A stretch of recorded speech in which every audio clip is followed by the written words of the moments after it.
So we are delighted to welcome you all back to the second in our three-part environmental rights training session on the Aarhus Convention. Last week, we heard about why access to information on the environment is a critically important right. And today, our expert speakers will examine public participation in environmental decision-making and what that actually means in practice. Democratizing decision-making in environmental matters is critical in the transition to a completely decarbonized economy and society. More importantly, we need to ensure that the voices of those most impacted by environmental decisions are heard so that the transition is fair and inclusive. I'm very grateful to Community Foundation for Ireland for funding this event and to our two speakers, Tessa Straathof and Alan Doyle. I'd like to remind you all that if you have any questions, to pop them in the Q&A box and we'll deal with them at the end. And as is a short webinar, I'm going to get straight into it. So I'd like to introduce our first speaker, Tessa Straathof, who is a disputes lawyer with an interest in environmental, social and governance matters with DLA Piper UK. Thank you very much, Tessa. Thank you for that introduction, Rose. I'll just share my screen to start my presentation.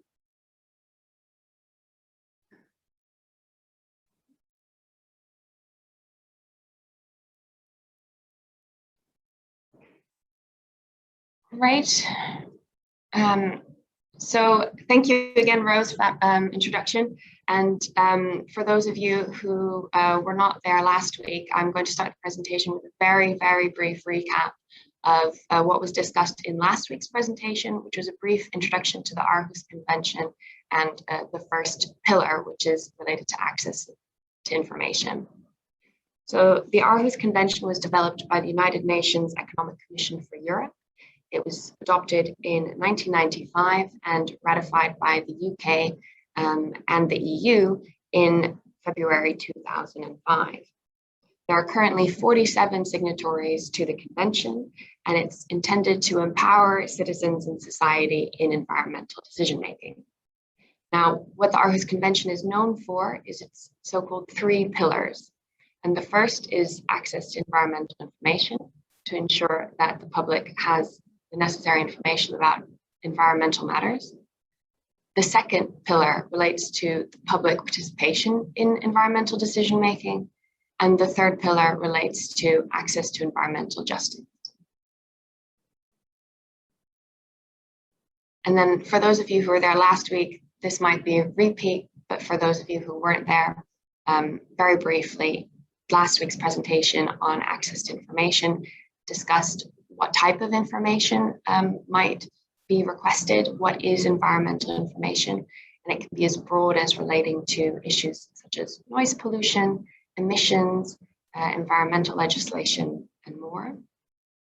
The right to access such information is related to information held by public authorities, and there are different mechanisms in different countries as to how to request such information.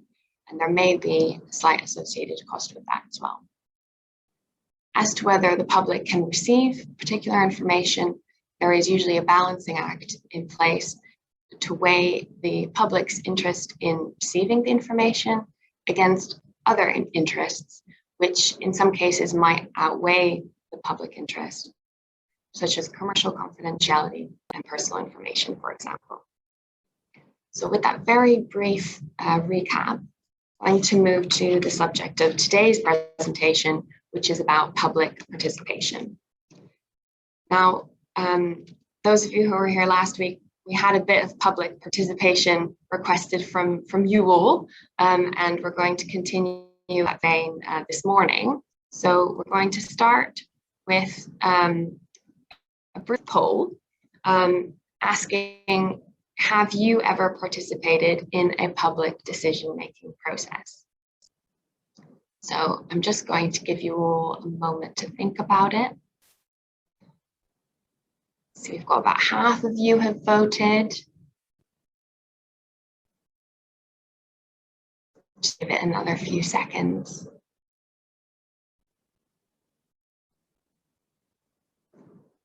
Okay, I think most of you have voted now, so I'm going to end the polling. So 65% of you have said that you have participated in public decision-making, 35% of you say no. Now I'm interested because I've deliberately posed this question to be slightly misleading, because the question is very general. A public decision-making process includes, for example, an election. And many of you may have voted in national elections or local elections before. And that's a form of participation in public decision-making, because you've made your voice heard as to who you think is the best candidate for a particular position. But of course, today we're talking about public participation in environmental decision-making. So some of you might have interpreted the question to specifically note that you have participated in a public decision-making process about environmental matters. And if that's the case, then I'm very impressed, because you might then know a lot about what we're talking about today already. But I'm nonetheless going to continue on for those of you who might not have yet participated in an environmental decision-making process, and talk a little bit more about that. So thank you very much for participating, and we'll move on to the next slide. So what does public participation mean? I mean, you have just done it. You have just engaged in a poll that I have put to you. But the idea in the context of the Aarhus Convention is that it's the interaction between organizations that are responsible for environmental decision-making and the public, on the other hand. And the idea is that by engaging with the public and receiving their points of view, different positions and ideas about certain matters related to the environment, that there'll be an improved decision-making process. So who is this public that is referred to in the Aarhus Convention? It's actually defined in the convention itself, and it says that the public means one or more natural persons or legal persons, and in accordance with relevant national law and practice, their associations and groups. Now, this is incredibly broad. Natural persons are human beings, and legal persons are entities like companies and limited partnerships and the like.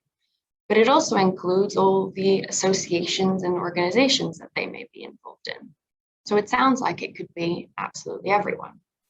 And the idea is, in fact, that it is everyone in society who can participate in these decision-making processes. Now, there's an important distinction in the Aarhus Convention between certain of the articles that relate to public participation. And we'll get into the articles a bit more on the next slide, but there's a differentiation between the public and the public concerned. Now, we've just looked at the public. That's an incredibly broad category of people, but the public concerned is intended to be slightly more targeted and specific. And that's supposed to be the people and organizations and companies who are directly affected by a particular matter or have an interest in having their views heard and taken into consideration in that matter. So we'll move on now to see when public participation is actually required. As I've touched on, there are 3 articles in the Aarhus Convention that relate to public participation. The first is Article 6, which relates to public participation in decisions on specific types of activities. This is the article where the relevant public is the public concerned. So the public concerned with the effects of these specific types of activities. Then Article 7 is about the development of plans, programs, and policies which are related to the environment. And this requires public participation from the public generally. And then Article 8 relates to the development of legal acts which are related to the environment. And again, this asks for the participation of the public as a whole. Now, there are different elements to this public participation. There's the element of informing the public of a particular matter which relates to the environment, which the public is allowed to participate in the decision-making process of. And then there are mechanisms or guidelines as to how the public is supposed to be involved in that decision-making process. And finally, the public is supposed to be told of whatever decision is ultimately made. So we've looked at who the public is and when they are asked or should be asked to participate in decision making. So now we're moving on to another poll, which is which decision-making processes require public participation. Now, I've put various options here. I'm not sure if the polling allows you to choose more than one option, but that is a possibility. I'm just going to give you a minute to see what you think.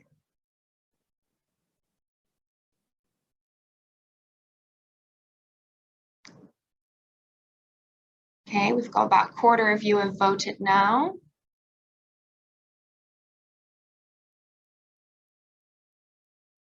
Now we're up to half. I've got some more movement, which is interesting. Just going to give it a little bit more time. About 75% of you have voted. I don't know what you'll have voted, so please feel free to pick whatever you like.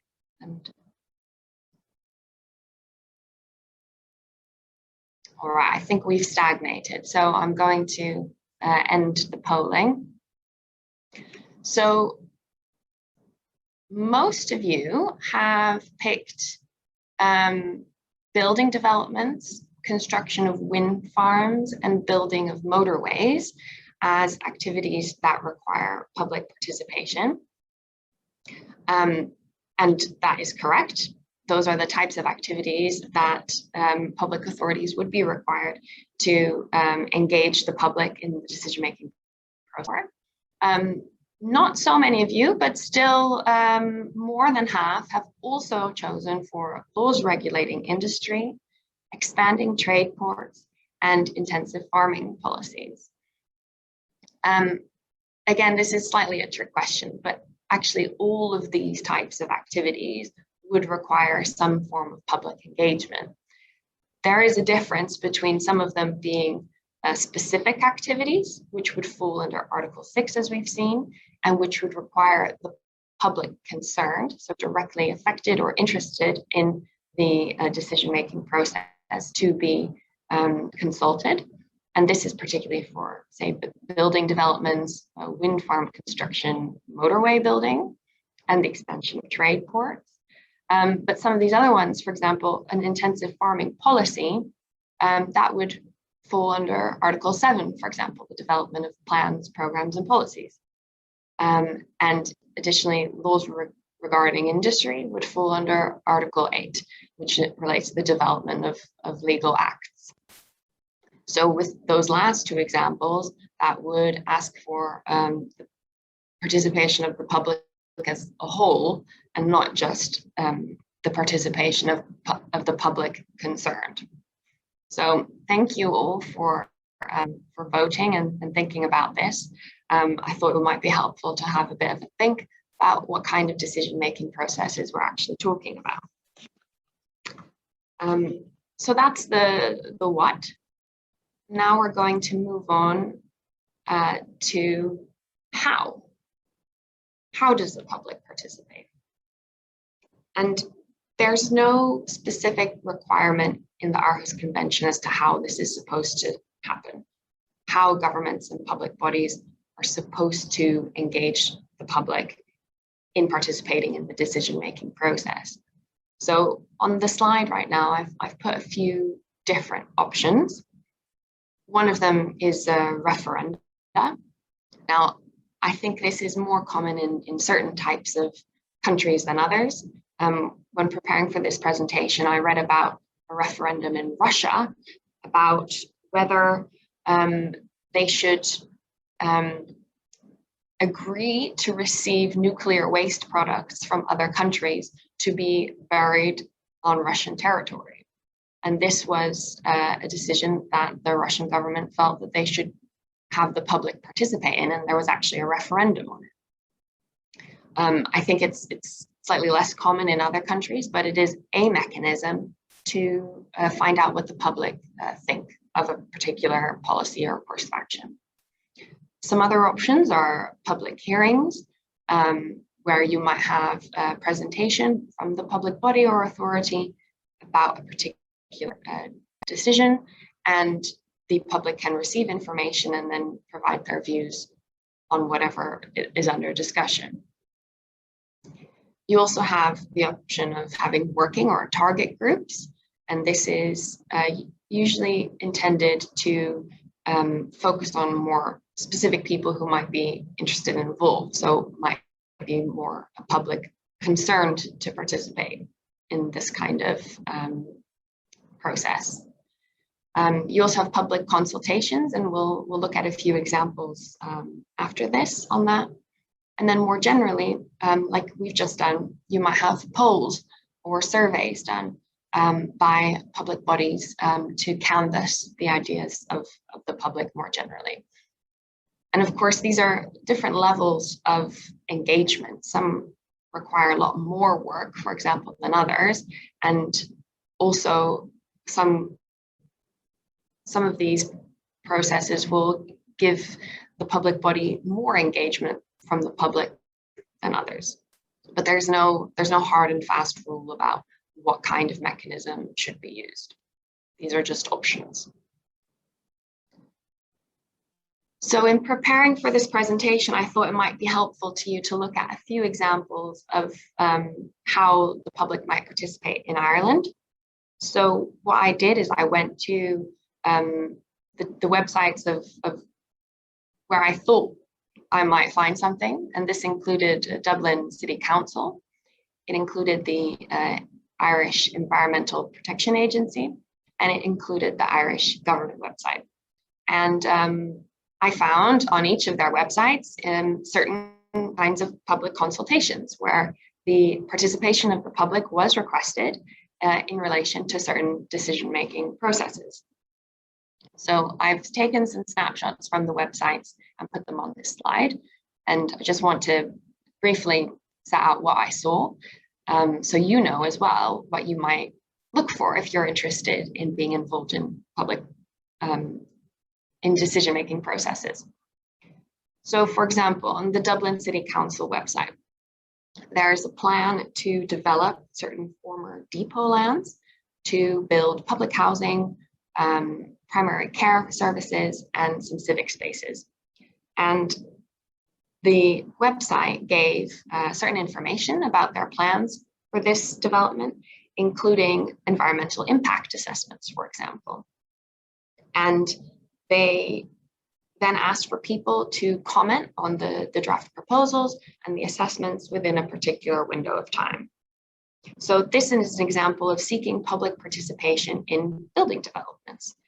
And if you live very close to those depot lands, you are specifically concerned with what might happen with that land, but equally you might more generally be interested in what Dublin City Council is doing with development projects.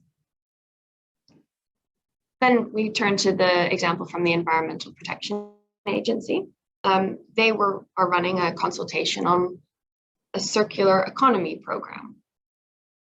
Now, for those of you who don't know, the circular economy is a model of consumption and production.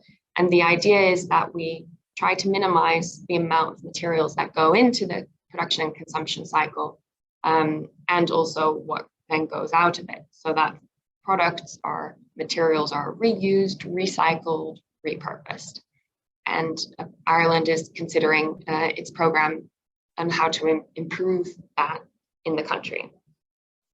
So they provided certain information on this program that they are hoping to implement. And then there was a survey that participants could complete with their thoughts on it. Then the example from the Irish government, as you'll see from the slide, it's a consultation on a draft policy statement on mineral exploration and mining in Ireland. So again, this is the government seeking the public's input on a policy decision which would be implemented in Ireland.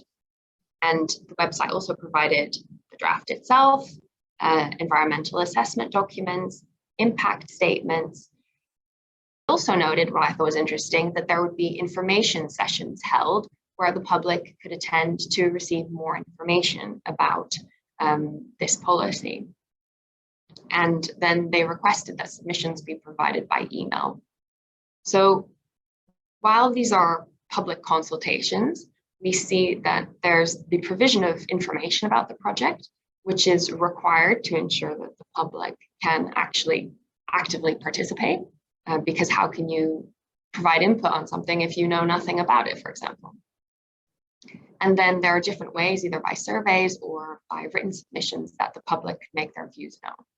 And ultimately, the public authority, the public body, will take those views into consideration when deciding how to move forward with whatever plan they have. So these are some practical examples that I thought might be interesting for you all to see.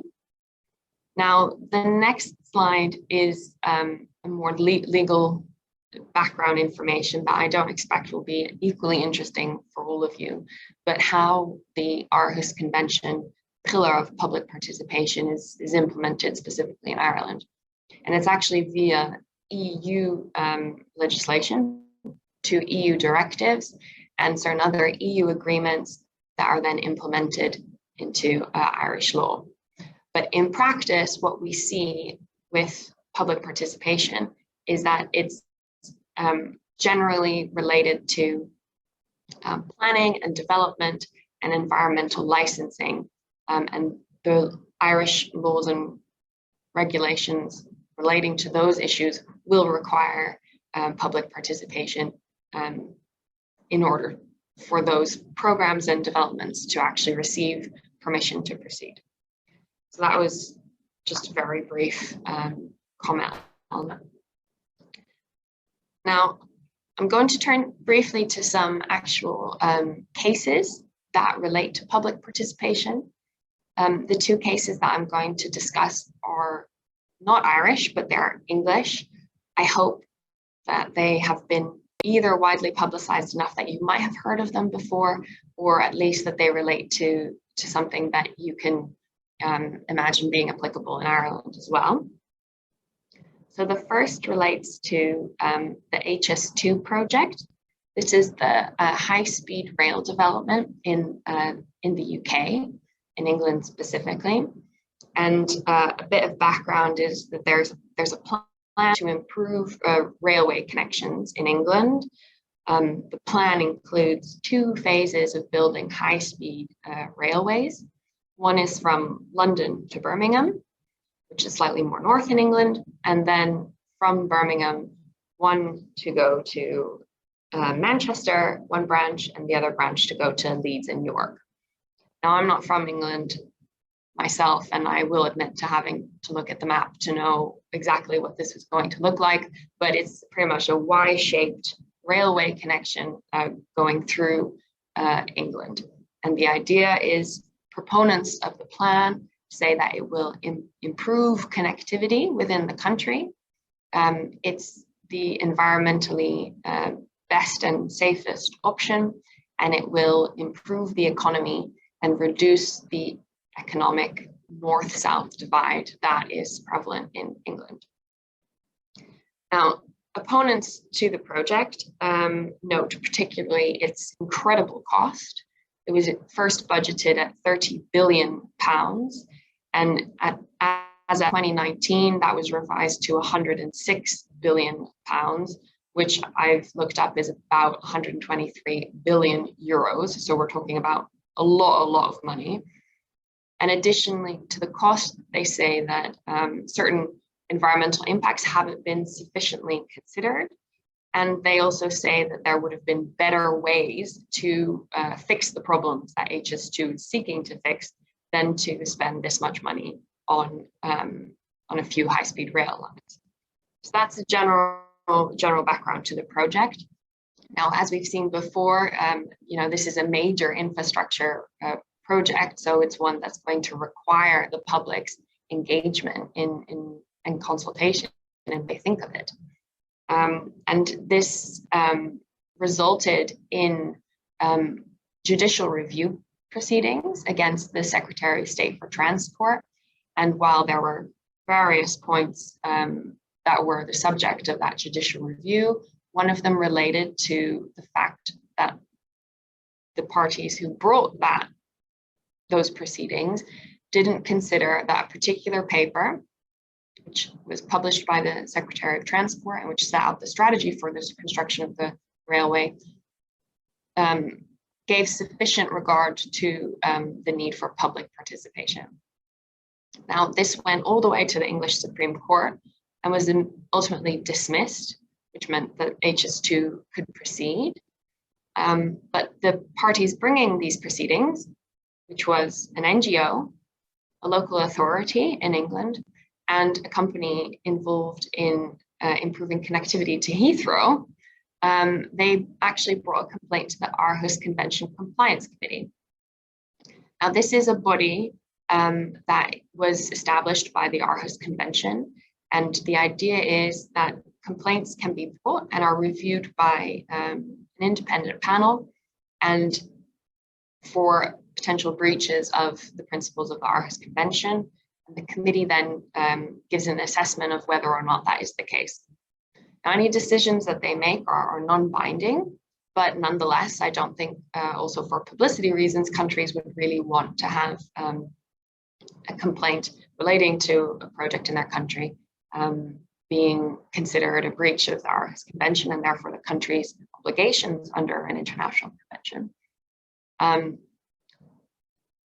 The complaint was that there was a breach of Article 7, that public participation, while it had been conducted, was not conducted within a transparent framework, and that there hadn't been a sufficient provision of information to the public in order to participate. Now, ultimately, the committee dismissed the complaint, but it's an example of how these obligations aren't just static, and that there can be disagreements about how these obligations are fulfilled, and ultimately that there is a mechanism to seek redress. I'm not going to get too much into the practicalities of that because that's the topic of next week's presentation on access to justice. But this is an example where there was a complaint about the process by which the public body was engaging the public in order to obtain their participation in this decision-making process. Now, in similar vein, my next example is the Heathrow runway extension. Now, Heathrow is an incredibly large airport already near London, but there have been plans for a third runway to be built since 2009.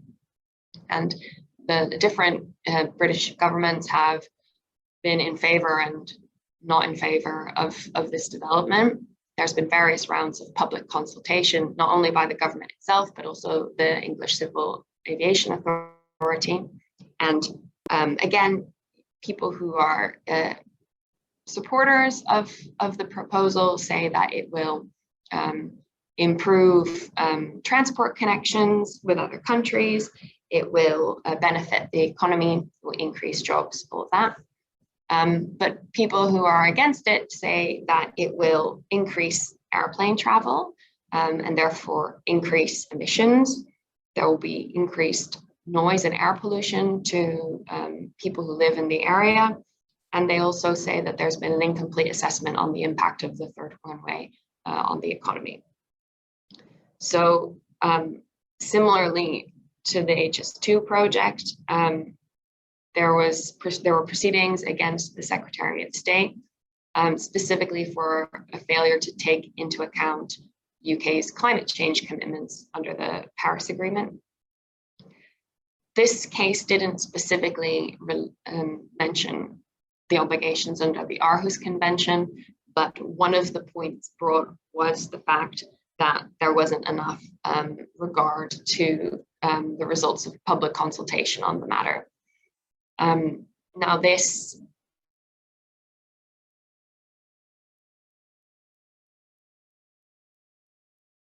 but it definitely shows the amount of engagement of the public in the issue and the importance to have proper processes to ensure public participation in these kinds of decisions. So what does that all mean for you? Had a bit of a whistle-stop tour through what it means, public participation under the Aarhus Convention. I think some of the key takeaways should be that it's a key aspect of ensuring that there are sustainable environmental policies and goals in a particular country. Studies have shown that better quality decisions are made when a variety of information and opinions are taken into account. It's good when the public has an increased awareness of projects and decisions that are made in their country and that may impact them in different ways. By engaging the public at an early stage, there's a reduction in the likelihood of conflicts. Now, we've seen from these case law examples that it's not a guarantee that there won't be conflict. Obviously, these kinds of projects can have an enormous impact on specific people, but also a country at large. And so there's always going to be people with different views on pros and cons. But the idea is that by engaging with the public, there'll be a level of partnership and trust between the public body, who is ultimately responsible for decision making, and the public who have interests in those decisions. So there's a lot of reason to make sure that you participate, because a lot of decisions are going to impact you more than you think. And it's important to know that states who have signed up to the Aarhus Convention are obligated to ensure that there are proper processes in place to ensure that there is public participation in environmental decision making. So thank you very much for your time. Unless there are any particular questions for me, I might hand over to Alan. Thank you very much, Tessa, for such a clear and comprehensive overview of the public participation provisions of the Aarhus Convention. And I think that last point is a really important one, like why public participation is important, particularly around reducing conflict, and the fact that what the public, their opinions are important, and it's important in terms of establishing partnership and trust between state bodies and the public. And it's so important as we go forward on this journey to decarbonisation, which is going to, involve huge change for every person in this country and across the globe. And so the public have a right to be involved and have a right to have their say. So thank you very much. And I'd just like to remind our attendees that if you have any questions, please do pop them in the Q&A box, and we'll have a little bit of an opportunity at the end to deal with those. I'd like to now introduce our second and final speaker, Alan Doyle. Alan is a barrister who specialises in environmental law and the Aarhus Convention. Thank you very much, Alan, for joining us today.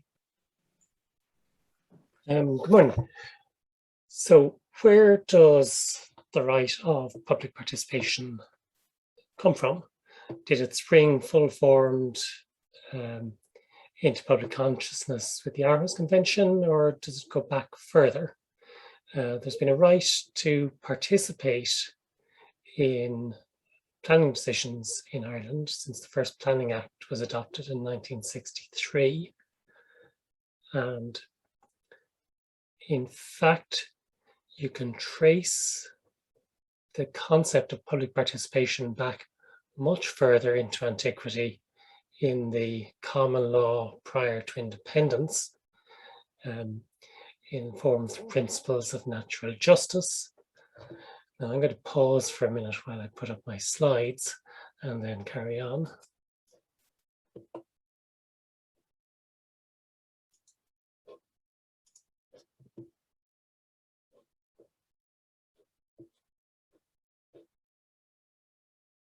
Now I'm not sure, did that work? Great, thank you.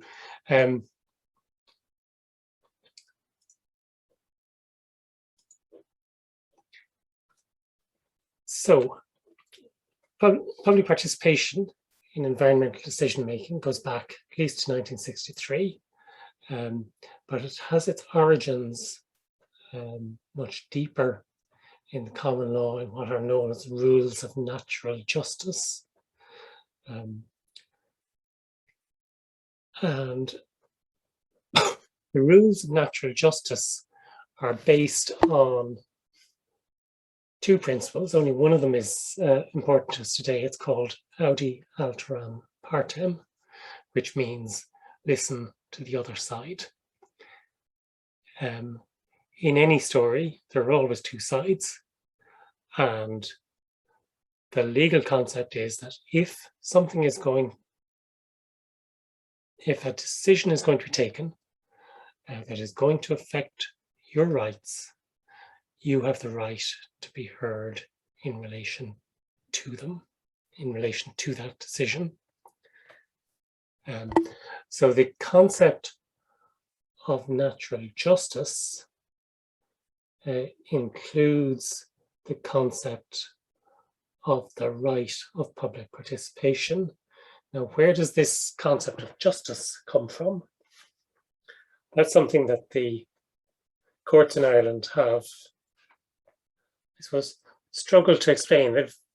They've gone to some considerable effort to try to tease out where the right to be heard comes from.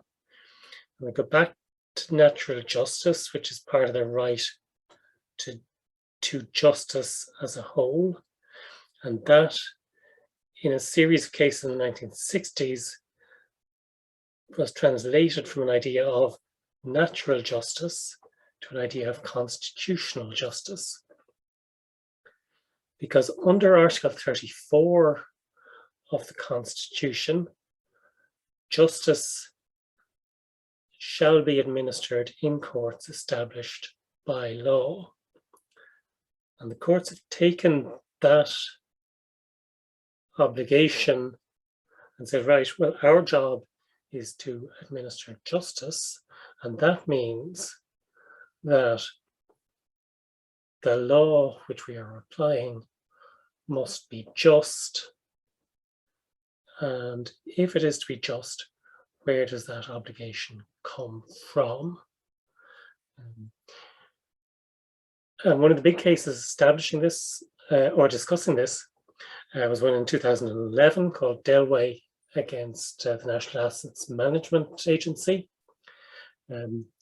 which was a case where NAMA was trying to nationalise the loans of a developer, Paddy McKillen, who owned, I think, the Dorchester Hotel in London. It wanted to take his loan and sell it off at a discount. And he said, well, you can't do that. I'm able to service this loan, and I am at least entitled to the opportunity to be heard before you take a decision, as a result of which my loan will be sold to somebody else who may try to call it in. And NAMA said, no, this is an emergency procedure. We're entitled to take people's loans. There's nothing in the Act that gives anybody a right to be consulted, and you don't have a right to make a submission to us. And the court disagreed, and in disagreeing, it sought to establish where the right to be heard comes from. And they said it's a constitutional right. Under Article 43 of the Constitution, people have personal rights, and these include the right to life and the right to property, but they include a host of other unenumerated rights as well. So it's recognized that people, by virtue of their humanity, have certain rights, and they can assert those rights, in the courts. And part of those rights is the right to justice. A person who's affected by a decision has a right to be heard and a right to present his or her case. A person has a right to an impartial decision by an independent authority that has taken account of the facts as presented. Now, there are exceptions to those rights. you might not have a right to be individually notified. But even in the adoption of development plans for the zoning of lands, there is a right to make a submission in relation to the zoning. And there's a distinction between decisions that are decisions of general application and decisions affecting individuals. And I thought something Tessa was saying there was at the outset was very interesting, that an election is a public participation, because the way in which you affect the taking of general decisions is different from the way in which you can affect the taking of individual decisions. Individual decisions are much more closely involved with individual rights, whereas general decisions affecting a body of the population and deciding rights between different sectors of society are dealt with through the legislative process, where you have the right to make representations to your public representatives and the right to vote for them in an election. That is a participatory process.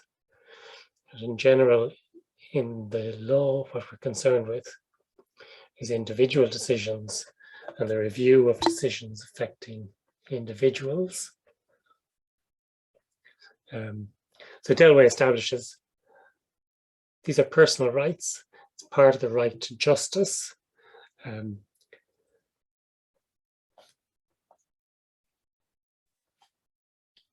Sorry, I've double skipped here. In North Wall property against Dublin Docklands Development Authority, Judge Finlay Gagan said there was a right to comment on the development next door, even where the statutory scheme didn't provide for it.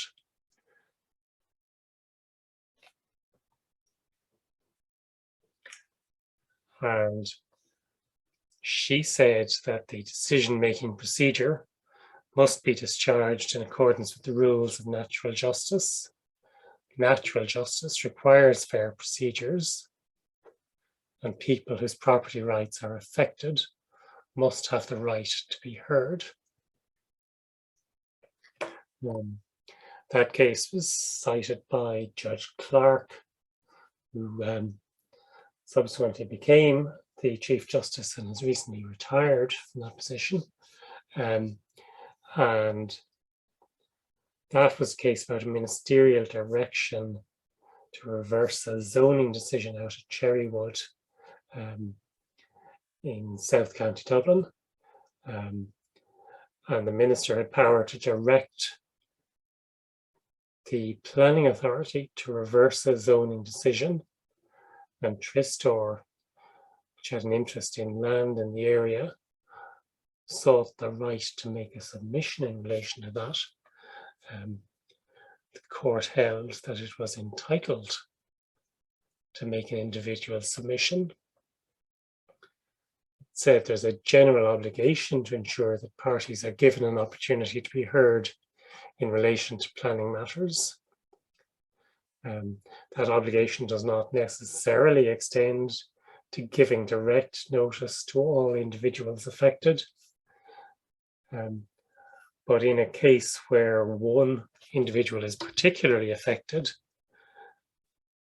there is a right to be heard, and a person may come to court to assert that right and say, I have been deprived of that right.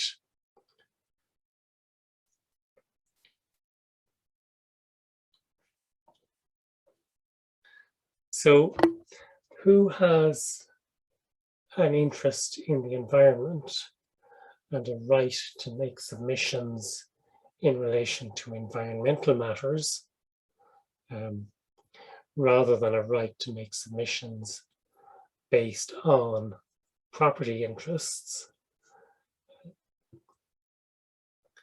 The courts have always held in Ireland, since the case of the Attorney General against McGarry back in the 1980s, that a development plan is a contract between the local authority and the people as to how an area is going to be developed.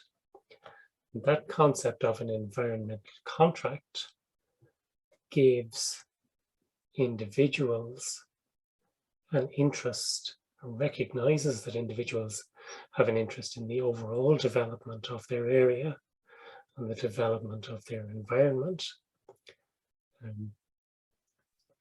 That interest is recognized, in my view, in the Aarhus Convention. And I'd like to draw attention to some of the recitals to that convention, which are very important to explain the background to the environmental interest that people have. The Aarhus Convention recognizes that adequate protection of the environment is essential to human well-being. It's essential to the enjoyment of basic human rights, including the right to life itself. So that is a recognition that protection of the environment directly impacts on a person's ability to live, and that gives everybody an interest in the environment, so that every person has the right to live in an environment adequate to his or her health and well-being. And that is sufficient interest to be entitled to participate and entitled to make a submission and entitled to be involved in the process. Every person then has the duty, both individually and in association with others, to protect and improve the environment for the benefit of present and future generations. So not only do people have the right to be involved, but the Aarhus Convention says that that is a positive duty to get involved, to protect and improve the environment around us, because we're not doing it just for ourselves or for the present generation. We're doing it for future people who are not yet here and not able to assert their rights. And it says to be able to assert this right, citizens have to have access to information, be entitled to participate in decision making, and have access to justice in environmental matters. And there is, I think, a more fundamental perspective on this. It relates to who has an interest in the administration of the state. And we are all citizens of the state. We are all entitled to vote in elections. We clearly have an interest in how the state is governed. Article 5 of the Constitution says Ireland is a sovereign, independent, democratic state. And the word democratic, I think, is crucial and is what's underlying all of this all of these concepts of justice and participation. The word democratic has its origins in Greek, and where the demos is the people, and kratia is rule. So a democracy is a place where you have rule by the people, government of the people, by the people, for the people, if you like. So the fact that Ireland is a democratic state carries with it the involvement of the citizens and the right of the citizens to justice. And that right to justice in general gives a right to participate in elections and in the legislative process, but in the specific instance of an individual decision, it also gives the right for the people as a whole to become involved where they feel affected or interested. To borrow from John Donne, no man is an island entire of itself. And he said, if a clod be washed away by the sea, Europe is the less. The interest of the people in the protection of the whole is not just an interest in the general, it is an interest in the specific, right down to the level of the individual piece of ground. We all have an interest in that.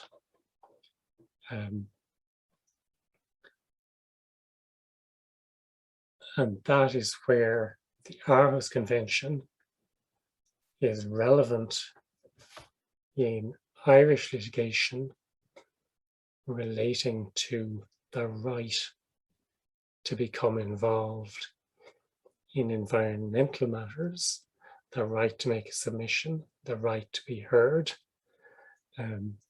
because the environment is essential for life, and we all have an interest in being able to live and being able to live a healthy life.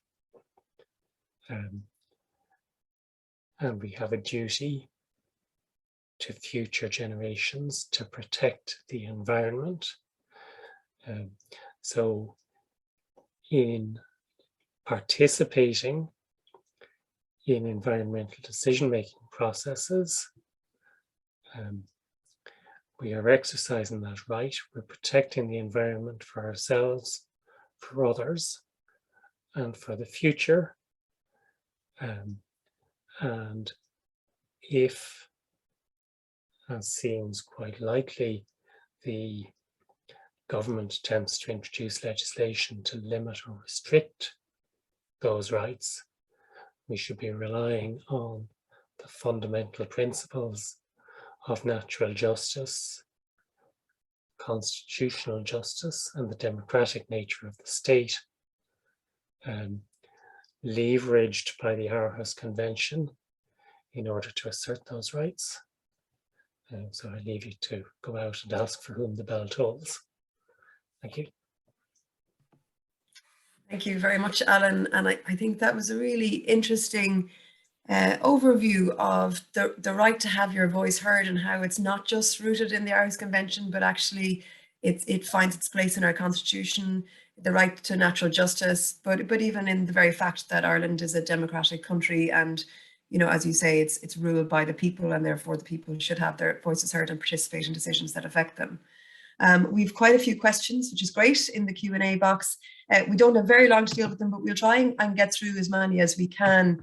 And some of them I think probably overlap, so I might join a few of them together. But the first one I think is an interesting one. It's whether there are any examples where public participation was proven not to have been taken into account and what the resolution was in that situation. I know, Tessa, you gave some examples where challenges were brought but were unsuccessful ultimately. Alan, are you aware of any examples in the Irish context where that public participation wasn't provided for and what resolution was available?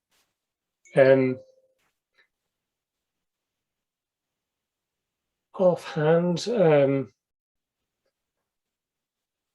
yeah, this is something that comes up quite a bit in cases where one might be arguing that that a submission wasn't considered or wasn't adequately considered. The classic example of it is a case, the State Haverty and Bortranola, which actually goes back to 1978. where the board was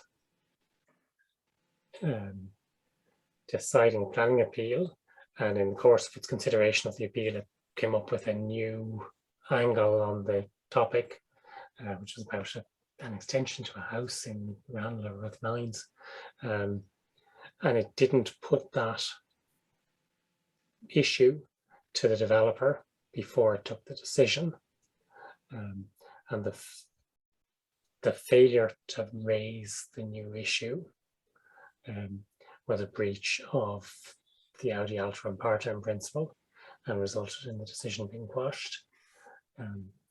It is something that authorities tend to be more aware of these days, but there can still be instances where something comes up that isn't properly taken into account. It tends to be more not properly taken into account rather than not taking a submission at all. I think, Alan, that probably leads me on to the next point, which is around that very point that there are these public consultations, but there is sometimes a feeling that NGOs and ordinary citizens take the time and energy to put in submissions to take part in the consultation, but that those positions aren't taken into account, and it feels like a waste of time. So is it enough simply that the government or the state body advertise a public consultation, but maybe it doesn't feel that meaningful for the people participating in it because it's felt that their views aren't really taken on board? It seems very often that what happens is that lip service is paid to submissions, and you get the feeling that there is a predisposition to grant permission, and that the objective of the exercise is to say,